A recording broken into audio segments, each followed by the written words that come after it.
Olá, Jorge, tudo bem? Muito obrigado por ter aceito o meu convite para estar aqui no meu podcast Conversas com o Tecla 3.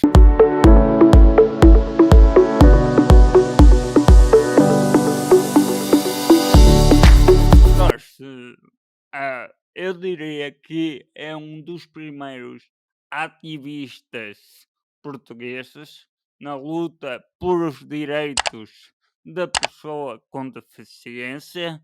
Também está ligado a uma associação, a Associação de Vida Independente, e eh, na anterior legislatura foi deputado por o Bloco Independente, um homem já com um vasto currículo.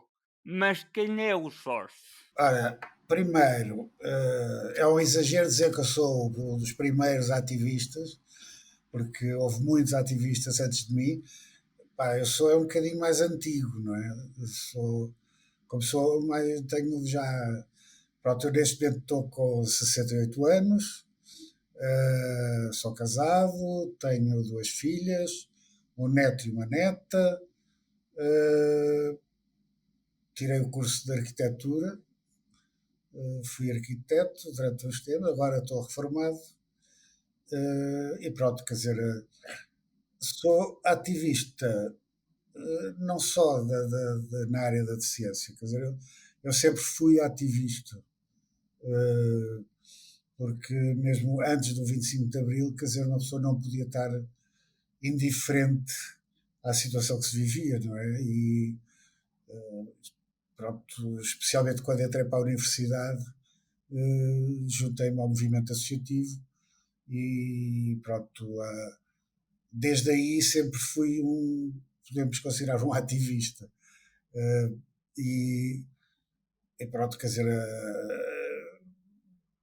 eu sempre fui uma pessoa que sempre reagi muito mal às injustiças, desde a instrução primária.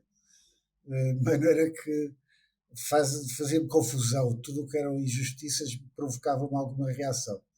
De maneira que posso me considerar um ativista desde sempre, não é? Porque eu penso que nós andamos aqui não é para ver passar os carros elétricos, não é? É para participarmos na construção de uma sociedade melhor. Quer dizer, Mas atenção, os carros elétricos também são muito importantes agora por causa destas questões do meio ambiente e do aquecimento. mas eu estava a falar dos carros elétricos antigos, isto era uma expressão antiga.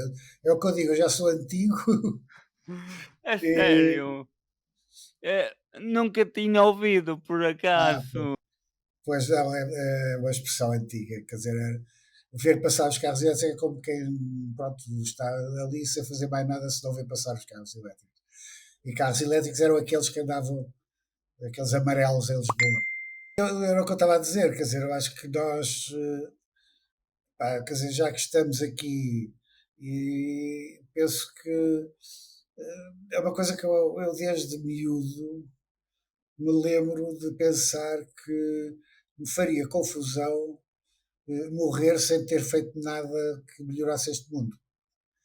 De maneira que é um bocado, não é propriamente um lema de vida, mas faz-me, quer dizer, chegar ao fim da vida e fazer um balanço e chegar à conclusão que não alterei nada para melhor, acho que não faz sentido andarmos aqui sem alterar nada. Não é? Exato. E agora, por falar em alterar, eh, acha que o caminho que já foi feito na questão dos direitos da pessoa com deficiência, na qualidade de vida, no acesso à educação, ao mundo do trabalho, é suficiente? Está a ser muito lento? Eh, qual a sua opinião? está a ser lento, está a ser lento. Agora, nós não podemos negar que houve avanços, e houve avanços bastante grandes. Quer dizer, se nós recuarmos 30, 40 anos, 50 anos, as pessoas com deficiência, o destino era ficarem escondidas em casa, era não terem acesso sequer à educação. Uh, Quer dizer, eu acho que houve, como é natural, avanços. Quer dizer, mal estaríamos se não avançássemos nada, não é? Agora, claro que não estamos bem ainda. Aquilo que me preocupa é não ver da parte dos vários poderes, do poder político, do poder económico, uma preocupação efetiva de melhorar a vida das pessoas com deficiência, mas do melhorar a vida das pessoas com deficiência não é só haver prestações sociais melhores ou com valores mais altos, porque isso tem havido alguma evolução. Agora, melhorar a vida das pessoas com deficiência é dar-lhes poder para elas poderem mudar a sua vida.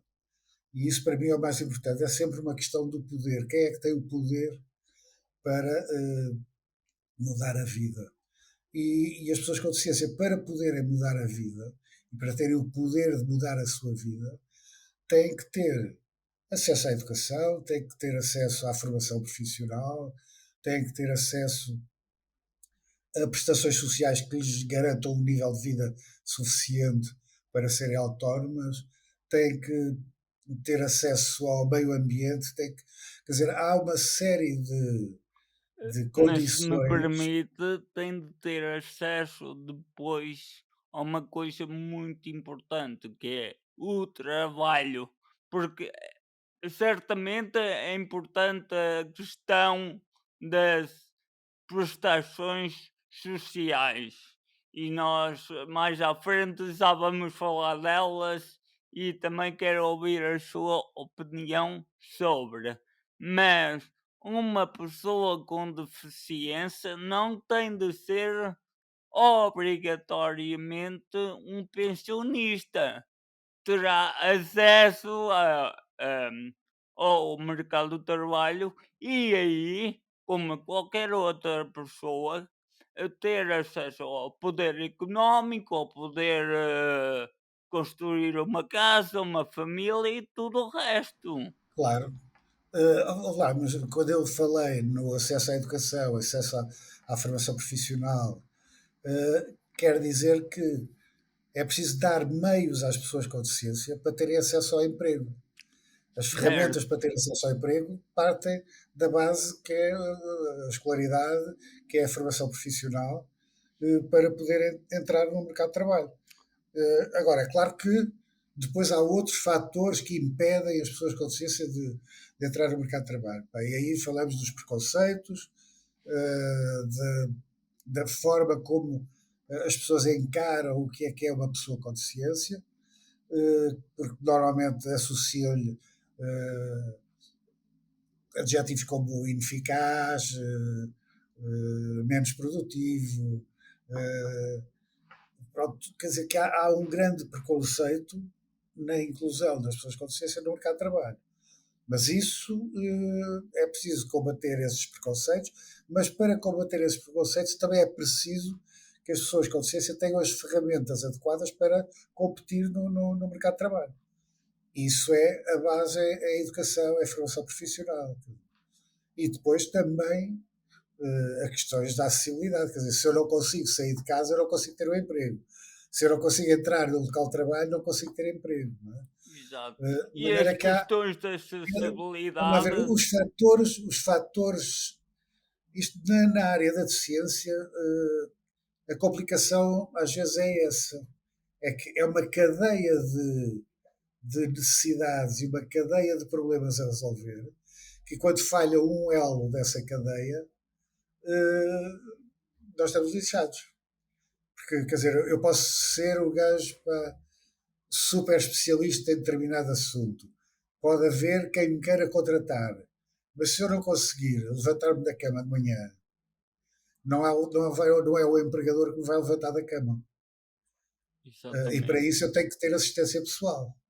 Se eu não exatamente, consigo levantar da cama sozinho, não é? exatamente, De maneira que há uma série de questões a resolver e encadeiam-se umas das outras. E por isso a questão da deficiência não pode ser pronto, tem que ser vista de uma forma uh, plural, de uma série de questões, porque não basta resolver uma às vezes. Resolve-se essa, surge logo outro problema a seguir, depois surge outro. Não é que tem que ser feito de uma forma integrada a resolução dos problemas das pessoas com deficiência. exato. Eu até diria que muitas vezes os problemas para ser resolvido e não haver essa quebra de elos que o Jorge falava e que achei um paralelismo eh, muito bom. Às vezes nem é questão de relaxar ou às vezes o que também faz falta é um bocadinho de empatia, eh, por as coisas, por as situações, porque Sim, mas porque às vezes aquilo que é um grande problema para uma pessoa com deficiência, por exemplo, que se desloca em cadeira de rodas, um grande problema basta ser um degrau. Para a pessoa da cadeira de rodas é um grande problema, mas é de uma facilidade enorme de resolução. Quer dizer, resolver um degrau é facílimo, mas é que muitas das vezes é necessário é pensar no problema, é pensar que aquele degrau é um problema. por acaso agora está-me aqui a fazer lembrar uma situação e eu ainda não tive a oportunidade de divulgar, mas conto aqui nesta conversa. Eu há tempos atrás eh, a- ajudei uma amiga minha a encontrar um telefone, a comprar um telefone. E fizemos o negócio. É realmente quando fomos à loja para o comprar, infelizmente, eh, teve de ser atendida na rua. Mas logo nesse dia dissemos: "Mas isto é tão fácil resolver", porque depois o dono até nos disse: "Pois é um grave problema, mas na altura o condomínio não nos deixou fazer uma rampa que alteraria a fachada do prédio. Então faz uma rampa de madeira". E foi o que foi feito. E hoje em dia o Teto Online, que é a loja, é altamente acessível, com uma rampa de madeira. A questão não pode ser vista unicamente do ponto de vista prático, tem a ver também com a dignidade da pessoa. Quer dizer, Exatamente. só para te dar um exemplo, eu tomei posse como funcionário público, como funcionário da Câmara de Lisboa, eu tomei posse no meio da rua, com o livro, sei quê, ia fazer o juramento, não sei o quê, tal, no meio da rua com peões a passarem. Isto não é digno, quer dizer, a acessibilidade também tem estas questões de dignidade humana. Quer dizer, podem-me dizer, tu não, aquele serviço público, tu podes, aquilo não, afinal é acessível, tu entras pelas traseiras, mas porquê é que eu hei de entrar pelas traseiras se toda a gente entra pela porta principal? Quer dizer, as questões não é só do ponto de vista prático da resolução de um problema, é também a questão simbólica do modo como o uso é feito das coisas, não é?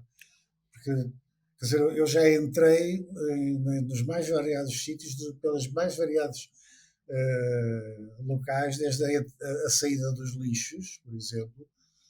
A porta da saída dos lixos é uma porta que é acessível porque os caixotes do lixo têm rodas, não é? Bem que eu já Exato. entrei pelas portas dos lixos, como já entrei por cozinhas para ir para o restaurante, como já entrei por sei lá, pelos bastidores do teatro para ir assistir ao teatro. De maneira que, Exatamente. Não, eu falo nesta situação desta loja, porque realmente, com uma coisa tão simples e não estamos e nem estamos a falar de um grande investimento, porque foi só a madeira e a mão de obra, e todos esses problemas ficaram resolvidos. A pessoa chega, entra, é atendida. Às vezes também é pensar e saber ouvir as pessoas para fazer acontecer as mudanças. Como eu ouvia no outro dia, acho que até fui no bootcamp, era a questão, não decidir não fazer qualquer coisa para a pessoa com deficiência sem a pessoa com deficiência. claro, uma das razões para que muitas dessas situações que são de simples resolução não serem resolvidas, na minha opinião, é porque a comunidade das pessoas com deficiência também é uma comunidade quase que invisível. De maneira que eu acho que uma das questões que eu acho que são importantes para a comunidade se afirmar é também a sua própria visibilidade. É sair à rua, é participar nos mais diversos processos de cidadãos, de participar na cultura, participar na política, para participar em tudo que seja a atividade do cidadão comum, porque esta visibilidade é importante também para. Uma das desculpas que normalmente aparece é: então, mas eu vou meter aqui uma rampa para quê se não vem cá deficiente nenhum? Não vem porque não é acessível. Por um lado, não vai porque não é acessível, por outro lado, não vai porque as pessoas com ciência estão habituadas a não ir porque sabem que a maior parte do meio ambiente não é acessível. Quer dizer, se tu pensares bem, quer dizer, as pessoas com deficiência normalmente têm territórios que são territórios muito estreitos, quer dizer, porque vão àquele restaurante porque aquele restaurante já sabem que é acessível, vão àquele cinema porque já sabem que aquele cinema é acessível, mas depois criam-se rotinas e a pessoa não sai desse território da facilidade porque ele já conhece. Não é? Eu faz-me realmente confusão. Se eu vejo uma crítica do restaurante, não sei o quê, eu faz-me confusão eu ter que sempre telefonar antes a saber se é acessível ou se não. De maneira que, a certa altura, nós adquirimos rotinas que é vamos sempre ao mesmo restaurante porque sabemos, temos a garantia de que ali é acessível. A partir do momento em que nós descobrimos um restaurante que é bom e é acessível, epá, temos a tendência a repetir essa visita. Não é? Exato, mas eu acho que isso é, é como em tudo. Eu quando vou a um restaurante e gosto, também tenho a tendência a repetir. Só não repito se houver uma publicidade, algo que me chama a atenção para ir experimentar algo que eu gosto, que vá. Agora, com isto quero dizer, restaurantes comecem a apostar e a mostrar a acessibilidade que nós teremos todo o gosto em visitar. Sim, sim. Sim, e quando fazem publicidade ao restaurante, que acrescentem essa informação. É acessível. Exato, exato. Olha, mas voltando aqui um bocadinho atrás, e porque é importante, perguntava-lhe qual era a condição do sócio, não é que seja importante, mas para dar um pouco a conhecer também aqui a condição em si no geral. Pronto, eu sou paraplégico, ou seja, tenho uma paraplegia, foi adquirida aos 24 anos. Eu levei um tiro da polícia quando estava numa manifestação a protestar contra a realização de uma manifestação fascista. Tinha 24 anos, tinha uma filha, já nessa altura era casado, tinha uma filha que tinha acabado de nascer, tinha 13 dias. Foi bastante difícil essa situação, mas depois tive que adaptar-me à situação. Isso, uma pessoa, a vida não para quando se fica paraplégico, e a pessoa tem que se adaptar à situação e fazer a sua vida, pronto, tentar, dentro das condicionantes que a sociedade lhe impõe, e são muitas, tentar, no fundo, cumprir os seus sonhos de projetos de vida, não é? Eu tinha desistido do curso de arquitetura antes de acontecer isso, mas depois vi que, estando numa cadeira de rodas, que era melhor acabar o curso, e para isso foi muito importante um professor meu da faculdade que veio, no fundo, como é que eu ia dizer, fazer uma pressãozinha para eu acabar o curso, e veio, e foi impecável. Foi o professor Silva Dias que me deu aulas em casa durante um ano letivo. Eu fiz com ele, eu estava no Alcoitão, e ao fim de semana ia à casa, ele ia dar-me aula de planeamento do terceiro ano de arquitetura em casa, para me motivar para voltar para o curso, né? Foi impecável. Isso, pronto, devo-lhe essa motivação. Pronto, e acabei por fazer o curso, e depois trabalhei uns anos numa cooperativa de arquitetura. Trabalhei para aí uns 18 anos nessa cooperativa. Depois saí, tive 2 anos a trabalhar por conta própria, e foi aí defrontei-me realmente com a impossibilidade.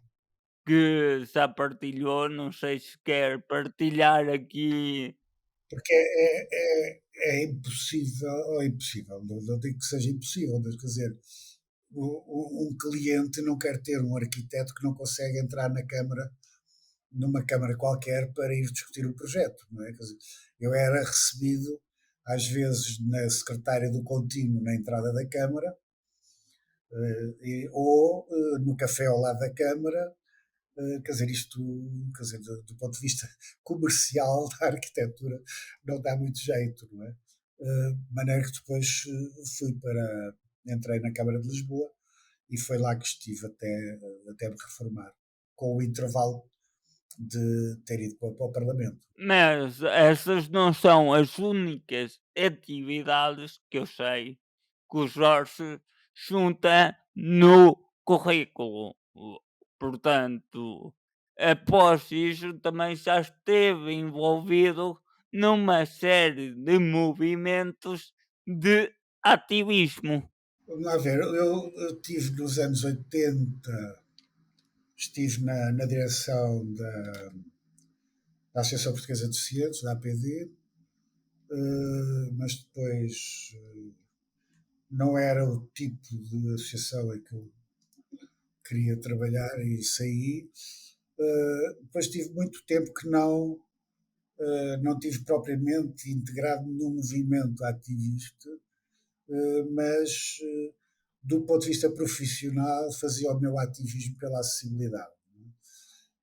E durante os 20 e tal anos que trabalhei na Câmara de Lisboa, foi o foco da minha atividade, e andei aí também depois pelo país todo a falar sobre as questões da acessibilidade e do design inclusivo, essas coisas, até que a certa altura achei, desafiaram para um movimento que, na altura do governo do Sócrates, movimento que foi de protesto contra a retirada dos benefícios fiscais às pessoas com deficiência, aos trabalhadores e pensionistas com deficiência. Foi esse movimento onde estive enquanto essa luta durou. E depois, passado uns tempos, achei que devia mesmo começar, pronto, e que fazia falta em Portugal um movimento ativista de um tipo diferente, mais interveniente, mais politizado, que e aí com alguns amigos fizemos o movimento Os Deficientes Indignados. Uh, Esse movimento teve características diferentes, quer dizer, fizemos muitas ações de rua, quer dizer, porque achamos que é mesmo importante a tal visibilidade, não é? Saber-se que há pessoas com deficiência que estão dispostas a ir para a rua e lutar pelos seus direitos. E nesse movimento fizemos pronto, várias ações que foram importantes, nomeadamente quando decidimos que iríamos orientar a nossa ação para a implementação em Portugal de políticas baseadas na filosofia de vida independente. E foi aí que, com o Eduardo Jorge, que iniciou uma greve de fome para que junto à Assembleia da República, e que negociámos com o governo, na altura, o governo dos Passos Coelho, a possibilidade de haver uma lei de vida independente. Claro que isto foi negociado lá no gabinete com o secretário de Estado, que tudo bem, apertou-se a mão, uma série de compromissos assumidos, foram todos traídos pelo governo, porque passado pouco tempo achavam que nós, movimento dos Seres Indignados, quer dizer, não éramos representativos, mas quer dizer, quando tinham a pressão da opinião pública em cima, éramos representativos. Quando passámos a reunir no gabinete, já não éramos representativos, mas pronto, foi uma luta que continuamos. E mais tarde, com a Câmara de Lisboa, conseguimos que se fizesse o primeiro projeto piloto de vida independente, que foi financiado pela Câmara de Lisboa, e foi assim que nasceu a Associação Centro de Vida Independente. Tivemos que, pronto, no fundo, para gerir esse projeto, em parceria com a Câmara de Lisboa, tivemos que legalizar, no fundo, numa associação, e esse projeto foi pioneiro, foi o primeiro projeto de vida independente. Muito antes que agora com o Cabi. Eh, Sim, antes dos Cavis, sim. Aliás, penso que foi um pontapé de saída e penso que foi uma boa decisão que tomámos de propor à Câmara para fazer esse projeto, porque achámos que com o governo a coisa não ia avançar e achámos que seria útil haver um projeto piloto que demonstrasse as mais-valias que eram decorrentes de um projeto deste tipo. E realmente, quer dizer, ficou provado, quer dizer, que o projeto era pequeno, só tinha 5 destinatários, mas foi, penso eu, um pontapé de saída para que as coisas tivessem corrido bem. Eu digo que a vida independente em Portugal resulta um pouco da conjugação de uma série de fatores aleatórios. Foi o facto de conseguirmos fazer esse projeto piloto. Depois, por acaso, eu sou eleito deputado, e que logo das primeiras coisas que eu fiz foi em 2016, penso eu, para o Orçamento de Estado de 2016, ficou inscrita a necessidade da realização dos projetos piloto de vida independente, e isso, pronto, foi uma série de acontecimentos que precipitaram. O governo Passos Coelho caiu, veio o governo que estava disponível para também agarrar essa ideia. A secretária de Estado também agarrou a ideia. Agora, não é propriamente o projeto ideal, este que está a decorrer, não é? porque tem algumas questões que, quanto a mim e quanto a nós, movimento, atraiçoa um pouco os princípios que são, vá lá, orientadores da vida independente a nível internacional. A questão, novamente, a questão do poder, o poder devia estar do lado das pessoas com deficiência e não das organizações das IPSS, que são quem neste momento está a a gerir. gerir, no fundo, E até aproveitava para dizer que o Centro de Vida Independente de Lisboa tem os vossos atende ali uma região, mas não são de todo responsáveis a nível nacional. sim, algumas confusões. Vamos lá ver. Existe uma coisa que é a Associação Centro de Vida Independente. Esta associação, nós estamos a gerir 4 projetos piloto de 4 KVIs a nível nacional. Eu penso que somos a organização que tem mais KVIs, que está a gerir mais KVIs. Nós estamos a gerir um KVI do Norte, que engloba Porto e Vila Real, um de Leiria, que engloba aí a região centro, outro em Lisboa e outro em Faro, no Algarve.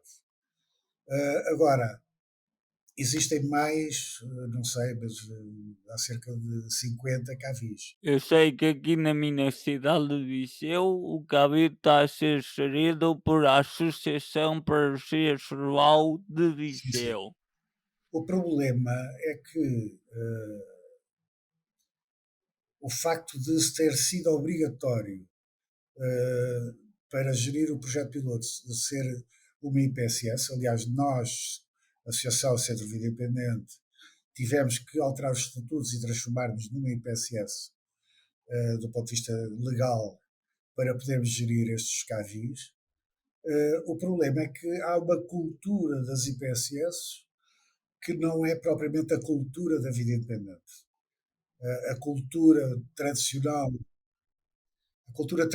das IPSS é do assistencialismo, é a cultura da institucionalização, dos lares residenciais, quer dizer, que é completamente contrária à cultura da vida independente, em que numa cultura estará o poder está do lado das organizações, na outra o poder tem que estar do lado das pessoas com deficiência.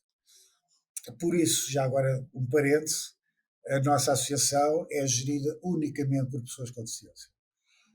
Todas as pessoas que integram os corpos sociais da associação são pessoas com deficiência, todas. Aliás, estatutariamente, uma pessoa que não tenha deficiência não pode ser da dirigente da associação. De maneira que daqui decorrem às vezes vícios que só para teres uma ideia, quer dizer, a média de horas que estão a ser fornecidas aos destinatários da assistência pessoal a nível nacional, a média de horas é do máximo, há meses em que chega às 3 horas diárias.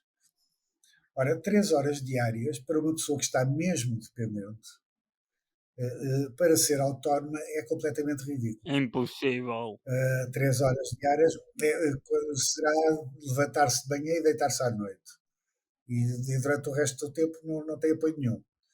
De maneira que isto decorre também da forma como as organizações veem a assistência pessoal, porque os CAVIs podiam ter até 50 pessoas e nós na altura dissemos logo que se tivessem 50 pessoas, as pessoas nunca teriam as horas necessárias para serem independentes e para ter uma vida autónoma. O que acontece é que há um alívio, um pequeno alívio dos cuidadores informais e isto já é um ganho. Isto é um ganho, realmente. Agora, isto não é vida independente. Quer dizer, no fundo, a pessoa tem um assistente pessoal para 3 horas ou 4 horas e o resto do tempo as suas necessidades continuam a ser preenchidas ou resolvidas pela família, pelos amigos, pelos cuidadores informais. Isto não é vida independente. De maneira que este é um dos grandes contradições daquilo que nós pensamos que está a acontecer com este projeto piloto. E pá, quer dizer, não pode ser assim. Quer dizer, a lei que vier tem que assegurar às pessoas o número de horas que elas verdadeiramente necessitam para ser autónomas. Quer dizer, não. E agora deixe-me fazer a pergunta: sendo isto um projeto piloto e a lei ainda estará por vir, o Jorge acredita que esses problemas vão ficar garantidos e resolvidos no que será a lei da vida independente? Se não houver uma mobilização forte das pessoas com deficiência, não será resolvido. Não acredito que se resolva. Será necessária uma mobilização muito grande das pessoas com deficiência para que a lei corresponda verdadeiramente às necessidades das pessoas. E isso está nas nossas mãos. Quer dizer, está nas nossas mãos trabalhar para que as pessoas com deficiência reivindiquem esse direito. Vamos lá ver, o meu projeto de vida passa por ter apoio para me levantar da cama, para fazer higiene, para tomar um pequeno almoço, para depois poder ir para a escola estudar não sei o quê, ou poder ir para o trabalho, não sei o quê. Eu sei que para isso eu preciso de 7, 8 horas diárias. Ou mais? Porque eu ainda vou mais longe. Depois disso tudo, de um dia de trabalho, de um dia de estudo, nós também temos direito a ir tomar o café com os nossos amigos e a ter vida social. Claro. E aquilo que, vamos lá ver, e se eu viver sozinho e precisar de apoio durante a noite, por exemplo, a me virar na cama, essa necessidade também tem que ser cumprida. Mas é que a lei tem que prever que a pessoa pode chegar a ter necessidade de 24 horas de apoio. Agora, isto é que é corresponder às necessidades das pessoas. Não é com 3 horas diárias que se corresponde à necessidade de pessoas que estão verdadeiramente dependentes. Não é?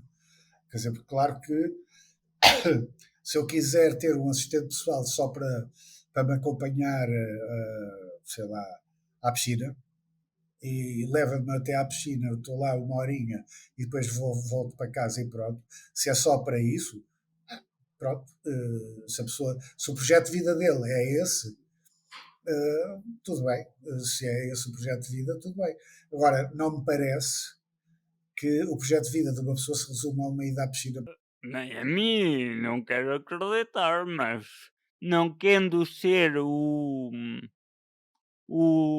advogado do diabo, nós sabemos que há pessoas que conseguem ser autónomas em casa, fazer transferências, fazer tudo, e depois precisam realmente de apoios devido, por exemplo, à falta de acessibilidade arquitetónica para se deslocar.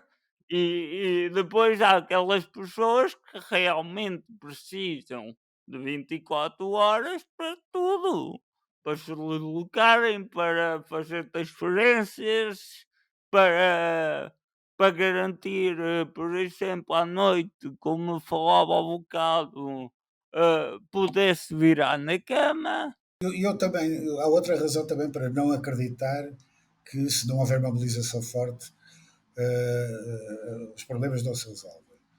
Que é o facto de nós vermos, da parte do governo, políticas contraditórias em relação à vida independente. Nós assistimos, em termos do discurso, à valorização da vida independente, mas, por outro lado, vemos o investimento em novos lares a ser reforçado. Nós temos no programa Pares, só o exemplo, no programa Pares, o Pares 2 ou 3, ou o que é, já não sei quanto é que vai, entre dezembro e fevereiro, dezembro do ano passado e fevereiro deste ano, o programa Pares foi reforçado em 22 milhões de euros só para a construção de lares. Construção e ampliação de lares. Quer dizer, isto é completamente contraditório com o dizer-se que vamos implementar políticas de vida independente. Quer dizer, e é contraditório não só com isso, mas também com as orientações internacionais que existem de que não devem ser construídos mais lares. Isto é muito claro, por exemplo, no comentário geral número 5 do Comitê das Nações Unidas para os Direitos das Pessoas com Deficiência, esse comentário geral número 5, diz lá taxativamente que os governos não podem construir mais lares, não devem ampliar mais lares, nem devem fazer obras de conservação em lares, a não ser que existam situações de perigo para os utentes que lá estão. Isto está escrito, quer dizer, não é uma invenção de uns radicais malucos para não sei o quê. Isto é do. Aliás, nós depois podemos deixar este documento aqui linkado Sim, neste sim. vídeo para quem quiser consultar e ver que lá está. Portanto, porque qual é o problema dos lares? Para quem está lá em casa, é que estando a meter uma pessoa num lar, muitas vezes está também associado o cal, Sim. Agora tem outro nome, agora são os cassis. os cassis, portanto, a pessoa continua ali enclausurada, que é mesmo este o termo, e não tem propriamente uma vida autónoma para poder decidir: quero ir ao cinema, quero ir a um bar, quero ir às compras. Não tem. Continua-se. É, Nem pode, nem tem o poder de decidir o que é que come, nem, nem a que horas é que se levanta, nem a que horas é que se deita. Isso não é propriamente. e muitas vezes nem tem o poder de decisão sobre a decoração do seu próprio quarto, que é que é uma coisa assim. É de uma violência enorme. É de uma violência enorme. E vamos lá ver. Percebe-se que assim seja. Porquê? Os lares são organizados em termos do funcionamento do coletivo. E têm que todos comer à mesma hora, levantar-se à mesma hora. Exatamente, senão também era impossível de trabalhar num lar. E atenção, nós não somos contra os lares, somos contra os lares para tudo o que é solução, porque certamente haverá pessoas que precisam dessa resposta social. Embora a existir é um número muito pequeno. Exatamente. O problema está aqui que estão a empurrar toda a gente para essa resposta social. Esta lógica, só que esta lógica dos lares e da institucionalização contamina também outras políticas. Saiu há pouco tempo o documento legal que enquadra aquilo que são as novas, antigamente chamavam-se as residências autónomas, agora são as residências de autonomização. As pessoas que vão para estas residências, primeiro, não, primeiro, as residências, em princípio, vão ser geridas pelas IPSS onde as pessoas estão nos lares. Segundo, em princípio, quem define quem é que está capaz de ir para a residência são as IPSS onde a pessoa está no lar. A pessoa não escolhe o sítio para onde vai viver, não escolhe com quem é que vai viver, e vai ter que respeitar um regulamento que ela não participou na redação. De maneira que, quer dizer, há uma contaminação também destas residências de autonomização pela lógica da institucionalização. Quer dizer, há aqui um ciclo vicioso que é necessário quebrar, quer dizer, e só quebra com a vida independente, só quebra que quando as pessoas tiverem direito, por exemplo, à assistência pessoal, quando as pessoas tiverem direito a ter o seu apartamento com assistência pessoal. Quer dizer, e é que aí o poder tem que estar do lado dessa pessoa, e é ela que define que apoio é que quer e que necessidades é que tem. E ó Jorge, agora para quem nos está lá a ouvir, como é que o Jorge, na sua perspectiva, essas pessoas que estão nessa situação podem quebrar o sistema e lutar por a vida independente?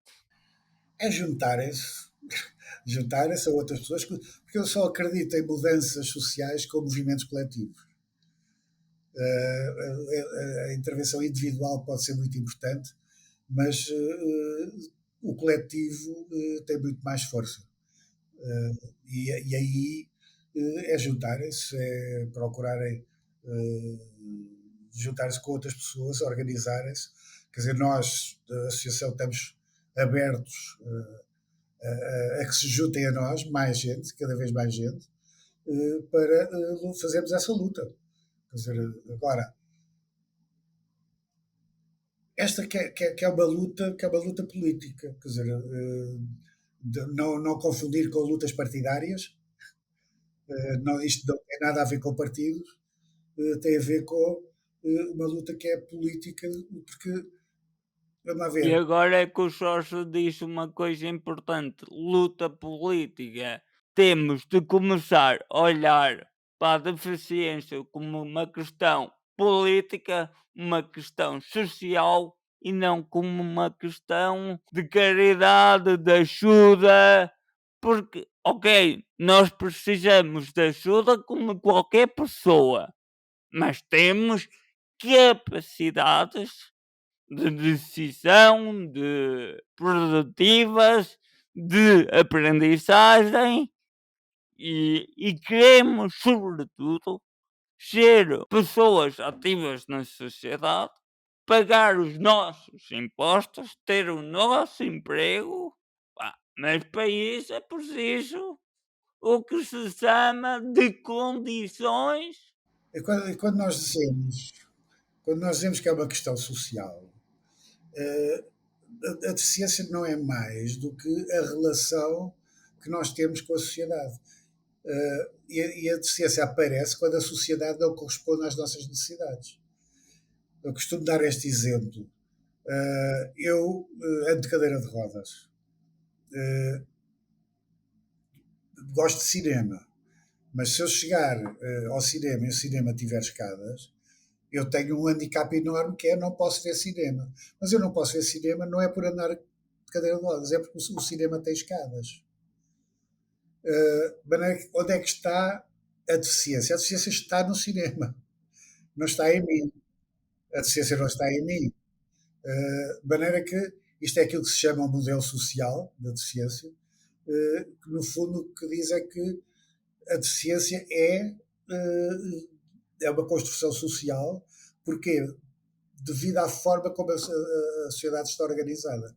As pessoas com deficiência estão impedidas de ter uma participação cidadã, de fazer montes de coisas, não devido às suas incapacidades, mas sim devido à uma forma como a sociedade está organizada, que lhes impede de fruir de certos direitos. E por isso nós dizemos que as pessoas com deficiência sofrem uma opressão social. E dizemos que sofrem uma opressão social porque quando há um grupo de pessoas que pela sua condição e só pela sua condição lhes são negados direitos, é um grupo de pessoas que são oprimidas. Quer dizer, se meramente por pertencer a este grupo social, eu não tenho direito a fruir da totalidade de uma cidade, é porque a sociedade está mal organizada, porque construiu as cidades de forma a excluir pessoas e a oprimir pessoas. Como uma vez uma convidada minha disse, eh, a questão mesmo da arquitetura, a arquitetura não tem de ser pensada acessível, tem de ser pensada sim para todos, porque se for para todos, já não há esta questão da acessibilidade, porque todos temos acesso a a aos espaços. Sim. E não podemos ficar-nos só pela acessibilidade física. Há acessibilidade à informação, a acessibilidade à comunicação, porque, quer dizer, se uma pessoa surda chega a um sítio onde ninguém consegue falar com ela, não tem acessibilidade. Quer dizer, se, Aliás, eu pergunto aqui se todos os nossos ouvintes e quem nos está a ver, se por acaso já alguma vez se deparou com um quadro de comunicação, tanto para a comunicação aumentativa como para a comunicação alternativa. E que é uma das maneiras de comunicar. eu não sei se tu fazes pós-produção dos vídeos, mas Faz.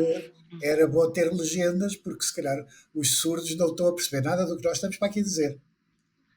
Pois, já me disseram isso, mas isso é uma falha minha e já pensei várias vezes sobre isso. Aliás, já eu tenho dislexia, Jorge. Aham, Não sei se sabia. sabia. Então, é aquela coisa, eu tenho vontade, seria muito bom, até porque não dá grande trabalho hoje em dia legendar um vídeo, mas depois, eh, tenho handicap e quando recorro, assim, àquelas legendas Automática. automáticas, primeiro ficam abrasileiradas, porque infelizmente nós somos um país muito pequenino e muitas vezes o português que existe nestas tecnologias é o Brasil, é o português do Brasil que tem aquelas expressões. Ou então, como eu arrasto um bocadinho a voz, mete tudo menos o que eu estou a dizer, que também é super engraçado. Portanto, infelizmente, nem eu que luto por a inclusão consigo. E claro que para tu teres estes vídeos em condições ideais de acessibilidade, terias que pagar a um intérprete de língua gestual, o que não é barato, e teria, quer dizer, teria um investimento muito maior, não é? Exato, exatamente, teria de ter um intérprete, De tinha maneira que ter a o melhor, é, questão o do melhor é desde já nós pedirmos desculpa à comunidade surda por não ter acesso ao que estamos a dizer. Não é? exatamente. Mas, por acaso, eu no outro dia partilhei um artigo que acho que até saiu no Sapo, que uma das apostas das grandes tecnológicas seria mesmo essa questão da acessibilidade, a questão do, do áudio descritivo, de tudo, e a Google está envolvida. A outra das empresas que também diz que ia apostar nisso é Netflix, tanto por causa da descrição como da questão da descrição dos cenários para os invisuais, cegos. Cegos. Cegos não, o Jorge dá-nos cabo de nós, o outro Jorge. Hum, Hum, e acho que no futuro, através da tecnologia, porque eu já venho a dizer isto há muito tempo, eu acho que a tecnologia vai ser um auxílio muito grande para a vida independente. Já é, mas Já vai é, ser mais. já é a internet, ouve lá, a internet para a comunidade das pessoas com deficiência foi uma janela que se abriu para o mundo. Exato. Sabe o que eu tenho dito? Essa é outra das coisas, é que agora tem de ter cuidado, porque antes nós não podíamos ser ouvidos por causa, né? Queríamos ir para Lisboa, é o cabo dos trabalhos. Que agora tem de ter mais cuidado, porque nós rapidamente nos juntamos e fazemos uns diretos. É, mas eu nem falo tanto por aí, eu falo nesta questão agora das caixas inteligentes, da robotização, Não, isso da, da questão. é todo o mundo de tecnologia que poderá favorecer a vida, ou facilitar a vida das pessoas. Tem a ver com a tal adaptação que estávamos a falar da sociedade às necessidades das pessoas com deficiência. Quer dizer, mas muitas destas tecnologias, até diz-se, eu não sei se isto é um mito, se não, que, por exemplo, os SMS teriam sido desenvolvidos por um fulano que estava a trabalhar nessas questões da comunicação, que tinha uma mulher surda. E então começou a magicar numa coisa de mensagens. Porque quando eu comecei a trabalhar as questões da acessibilidade, o que se recomendava para os surdos eram os telefones de texto. Eram os telefones especiais que dava para escrever texto, quase um telex. Não é? Agora, epá, qualquer surdo tem no telemóvel para mensagens escritas, quer dizer, qualquer um cego neste momento já tem mensagens faladas que converte texto em voz, quer dizer. E não só, então as 2 manas no bootcamp mexiam no telemóvel, que era uma coisa, estou-me a falar, mesmo o Jorge, o outro Jorge, eu que ia o convidar aqui também para falar sobre como é que é para ele navegar na internet, quais as dificuldades e tudo mais. Porque hoje em dia o futuro é esse. O meu único senão é como nós somos um dos países muito pequeninos, isto tem de ser dito, epá, as gigantes muitas vezes não olham para nós de olhar, porque lá está, não financeiramente não É um mercado muito pequeno. é um mercado muito pequeno. Mas, de qualquer maneira, quer dizer, todas estas tecnologias que já falámos, das mensagens de texto, da conversão de texto em voz, dos leitores de ecrã, tudo isso já foram avanços, Dos suítes, já foram avanços enormes em termos da comunicação, quer das pessoas surdas, quer das pessoas cegas. Neste momento, um surdo faz facilmente uma videochamada e comunica em língua gestual. Quer dizer, isto era. Isto, eu, exatamente. Eu no outro dia vi uma aplicação, não sei se o Jorge conhece, eu depois vou deixar aqui na descrição, que é uma coisa brutal. É, aquilo funciona em comunidade e tanto se pode registar como assistente como pessoa cega. E o que acontece? Imagina, precisa de ler uma bússola, ao ver se um produto tem validade.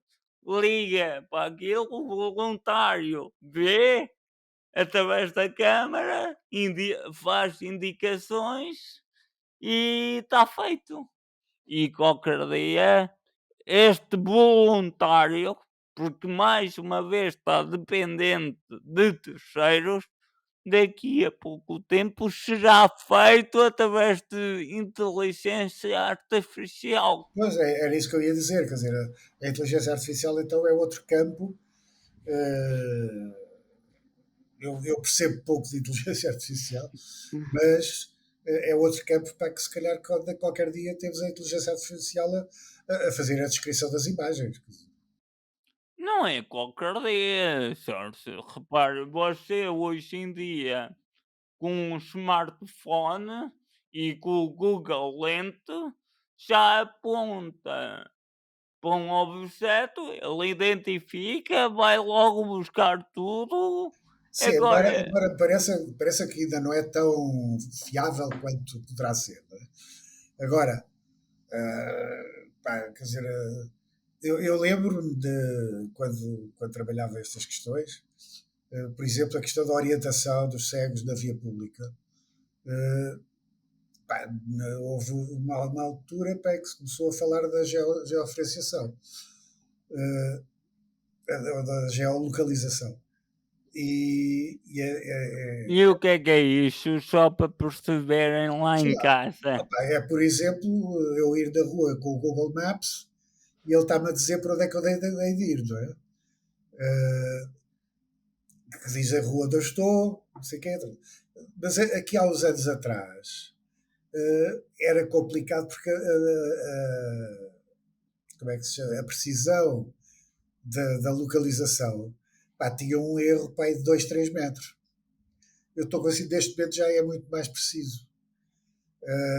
Nós poderíamos ter perfeitamente, e há sistemas desses de RFID, por exemplo, para que poderia uma pessoa cega ter um sistema para, no telemóvel que lhe iria dizendo está a passar pela FNAC, a porta a seguir dá-lhe o sinal de que é a padaria, a porta a seguir dá-lhe o sinal que é não sei o quê. Isto já existem sistemas destes. Agora, Já sei, e acho que uma empresa há pouco tempo até lançou uns óculos que fazia precisamente isso. sim, Eu houve, estava aqui a já, tentar. já há muitos anos, já há muitos anos, pá, agora não te consigo dizer quantos, já havia uma empresa dos Estados Unidos que era a Talking Signs. A Talking Signs o que é que fazia? Quer dizer, tu tinhas, aí não era com o telemóvel, o que era o handicap, porque tinha um comando próprio, não é? Tinha um aparelhómetro próprio, e que tu, quando te aproximavas de um semáforo, ele dizia-te, você está no cruzamento da avenida tal com a avenida tal, e o semáforo está vermelho ou está verde. Não é? Este sistema também poderia ser aplicado, por exemplo, para as portas das lojas. Isto já existe há N anos, quer dizer. De maneira que, agora, o problema está sempre em. eh, é sempre também sempre uma questão de escala. Porque, por exemplo, este sistema podia ser aplicado não só aos semáforos, como também, por exemplo, ao sistema de transportes. A pessoa está na paragem e ela ouve este autocarro é o número de não sei quantos e vai para não sei onde. Quer dizer, Exato. mas só que isto implicaria, nós na Câmara de Lisboa a certa altura começámos a pensar nisto, mas implicaria para tu pôres de acordo a empresa de transportes a empresa que gera os semáforos, com a empresa que gera não sei o quê, com a associação de comerciantes, pá, com não sei o quê. Mas eu acho que um sistema desses já acontece aqui nos novos autocarros de Viseu, na MOVE. Por acaso acho que ultimamente não acontece. Mas lá está, não está nas paragens, porque internamente, através do CPS e tudo, claro, aquilo tem falhas, porque muitas vezes já estamos na rua XPTO e ali na coisa já cá está na outra paragem. Mas isto são sistemas, é uma questão de melhorar. Pois é, o problema é esse, quer dizer, a tecnologia até já existe em muitas das situações. Só que falta a tal parte que nós falámos no princípio desta conversa, que é a preocupação de resolver o problema, E a vontade, de investir algum dinheiro na resolução do problema que afeta uma minoria de pessoas. Mas também quando começamos a pensar que estes sistemas, muitas das vezes, não são úteis apenas para as pessoas com deficiência, mas para um público mais alargado, para as pessoas idosas, para as pessoas analfabetas, para quer dizer, começamos a ver para que afinal o mercado não é assim tão pequenino quanto isso, não é? Ou os destinatários destas tecnologias não são tão poucos assim. Não é que sabe? eu acho que o progresso vai ser nesse. Algumas sim, atenção. Eu Sim, estou-me claro, aqui a lembrar, eu não sei se o Jorge conhece o Tominga. Eh, é uma câmara espetacular que é mais pequena que uma caneta. Eu só fiz vídeo aqui há uns anos e aquilo abortou porquê? É para pessoas tetraplégicas.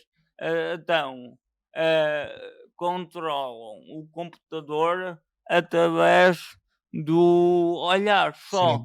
só com os olhos. Aquilo é assim, para mim é horrível, porque para clicar é preciso focar, estar. Depois para clicar uma vez é não sei quantas vezes. E tu és muito agitado. Exatamente, exatamente. Pá, mas aquilo é uma tecnologia top. E, e eu que percebo pouco, pá, ali o que é mais caro são mesmo os sensores que são mais precisos. Os sensores normais para poderem ter a retina, porque hoje em dia qualquer portátil tem este tipo de sensores Uhum. para a questão do reconhecimento facial. Sim, sim. Só que um equipamento destes anda à volta dos 1500 euros. Pois, pois é. Vamos sair da tecnologia? Vamos, vamos, vamos, epá, vamos sair da tecnologia, epá. Já se falou aqui de tanta coisa e eu agradeço porque falar com o Jorge é sempre um momento de aprendizagem para mim. Pá, podemos falar mais um bocadinho da problemática que tem sido a procura de trabalho, a questão da sobrevivência económica. Qual é a sua opinião? A questão do trabalho, do emprego, é uma questão que é complexa. Pá. Eu, quando estive no Parlamento, foi por minha iniciativa que se fez a regulamentação das cotas de emprego. Eu não sei se estás recordado, Tô, eh, tô. a regulamentação estava por fazer. Epá, eu não quero enganar, mas penso que era há 13 anos. Estava, pronto, havia a lei que dizia que havia obrigatoriedade de cotas na função pública e nas empresas privadas, e só se tinha regulamentado a área A da função pública. pública. E então acho que era há 13 anos que estava no limbo. E a pessoa dizia, então, mas é obrigatório? É, porque está na lei que é obrigatório. Então, e quando é que é? Ah, pois, não está regulamentado. Então, mas é obrigatório? É, mas não está regulamentado. E foi por minha iniciativa que se avançou com esse processo. E depois o Partido Socialista apresentou também uma, uma proposta. E foi de duas propostas que surgiu a lei que, pronto, foi a negociação entre a proposta que eu apresentei e a proposta do Partido Socialista, e houve alguma negociação, e há, neste momento, uma lei que obriga as empresas privadas a contratarem pessoas com deficiência. Agora, o problema está que uma lei de cotas não resolve o problema. Eu até digo. que é que pode trazer outro problema, que é o seguinte: eu estou a ser contratado por a minha competência ou porque tenho de preencher uma cota? Mas isso, se queres que diga, para mim, isso não é propriamente o problema. Porque, vamos lá ver, a existência de cotas traz sempre esse problema. O facto, por exemplo, dos partidos terem que ter uma cota de mulheres, por exemplo, nas listas quando se candidatam a eleições. Uh, Sei lá, no Brasil existem cotas, por exemplo, éticas para a entrada na universidade.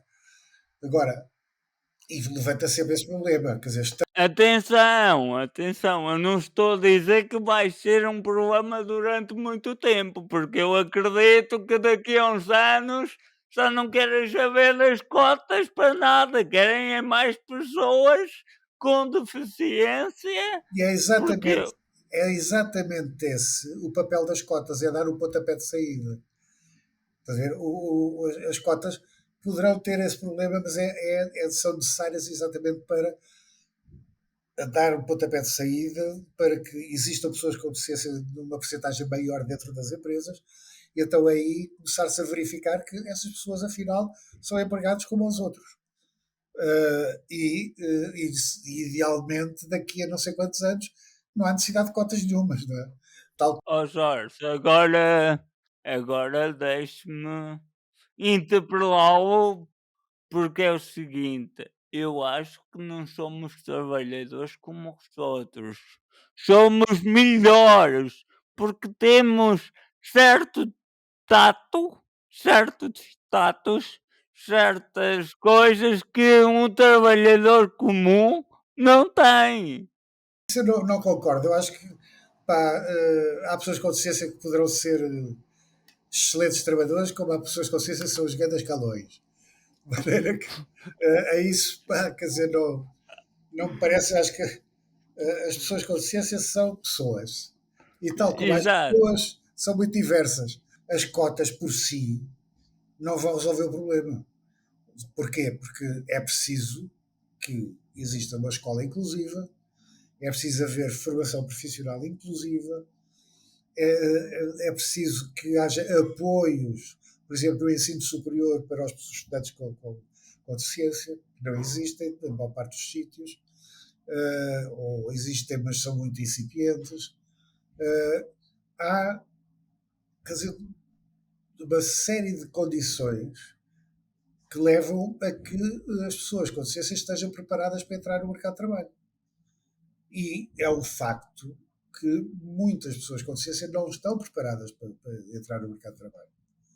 E é preciso preparar, e é preciso formá-las, é preciso que elas tenham as ferramentas necessárias para competirem também no mercado de trabalho.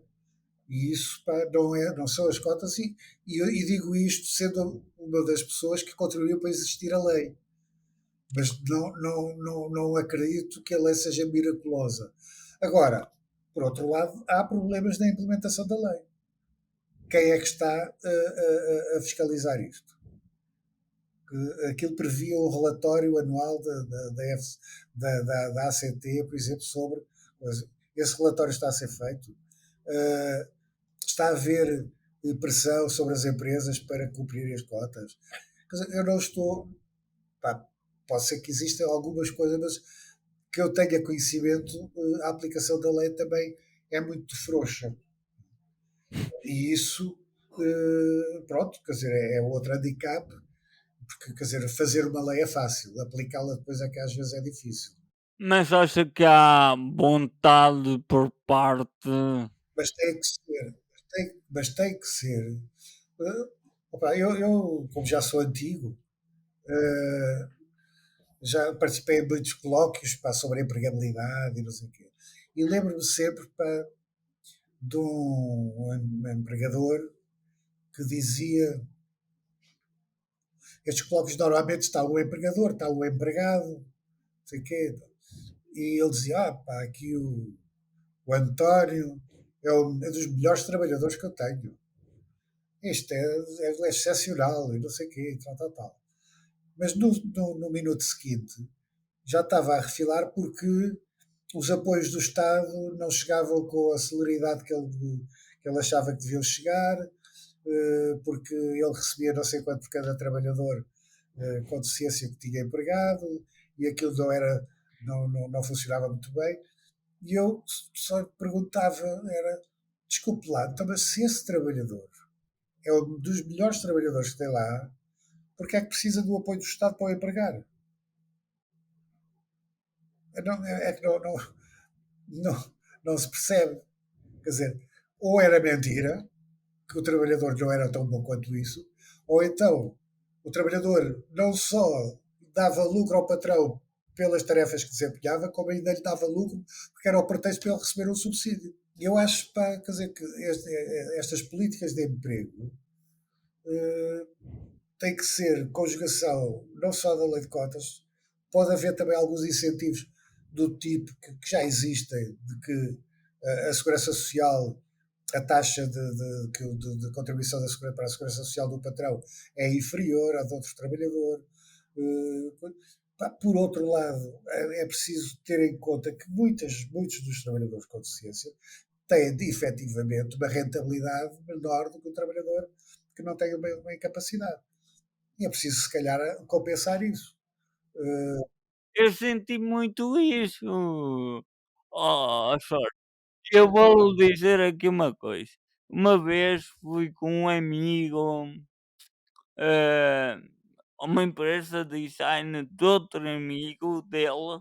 Portanto, o meu amigo foi comigo a uma empresa de design de um amigo dela e chegámos lá.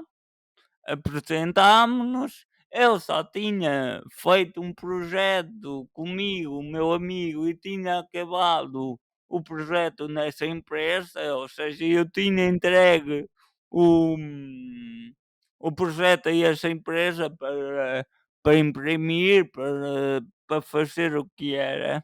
E quando lá chegámos, ó Pedro, não sei, opá, vou-te ser sincero, isto tudo me falhas. E eu fiquei assim, mas quê? Uma pessoa comum não te vai falhar, não vai ficar constipada, de cama, porque ele não punha. Nem foi a questão da competência, nada, foi a questão. Isso me falhas. Pois, mas isso é tal preconceito, é o desconhecimento do que é uma pessoa com uma incapacidade. Quer dizer, nós não somos doentinhos. Exatamente. Nem procuramos aquela coisa de passarem a mão no pelo, mas de facto depois somos confrontados com este tipo de situações, porque a questão aqui prende-se. Eu não tenho dúvidas nenhumas que isto, pá, por acaso houve um arquiteto, pá, ele acho que era sul-africano, que eu conheci num congresso internacional, e que era um tipo que andava de cadeira de rodas, biamputado, as pernas, e, e ele fez uma coisa para muito gira, pá, que foi, ia às entrevistas de emprego e ia colecionando as recusas de emprego. Ah, e eu não tenho dúvidas nenhumas que se eu for a uma entrevista de emprego como arquiteto e me apresentar, tal como eu sou, na cadeira de rodas, e ao lado estiver outro arquiteto em pé, de casaquinho e gravata, quem é contratado? Eu não tenho dúvidas. E este arquiteto sul-africano, ele colecionou e depois fez uma conferência de imprensa e tinha para aí, sei lá, 50 papelinhos de recusa de emprego e denunciou a situação porque realmente, quer dizer, é o preconceito a funcionar. Não é? Mas é isso que faz falta. Era isso que era preciso ser feito mais vezes. Porque é só mesmo uma questão de preconceito. Porque, repare, ah, eu tive acesso à educação, à formação, à, à faculdade e cheguei na altura ao mercado de trabalho e agora deparei-me com estas situações. Atenção, na Claro, altura ainda não havia as cotas nem nada. Agora a situação já mudou para mim e, e estou aí com uns novos projetos e com novas oportunidades. Mas isto em 2017, 18, eh, e agora? E agora? Portanto, pois, lá está. Teve 15 anos, aquilo na gaveta era obrigatório, mas não estava regulamentado, e pois, que fez toda a diferença. Hum, e e eu sofri na altura isso na pele, acho que foi das primeiras vezes que eu senti mesmo a minha deficiência.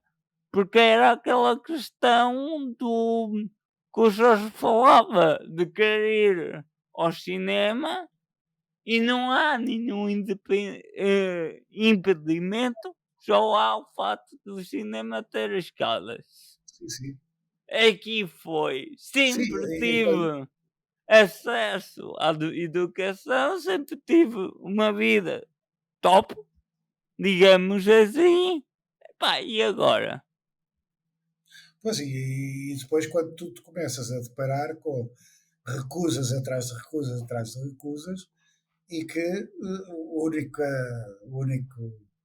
a única razão comum é porque tens uma incapacidade. Porque se não a tivesse, se não a tivesse, se calhar já estavas empregado. Pois, com as mesmas qualificações que tens. Diga.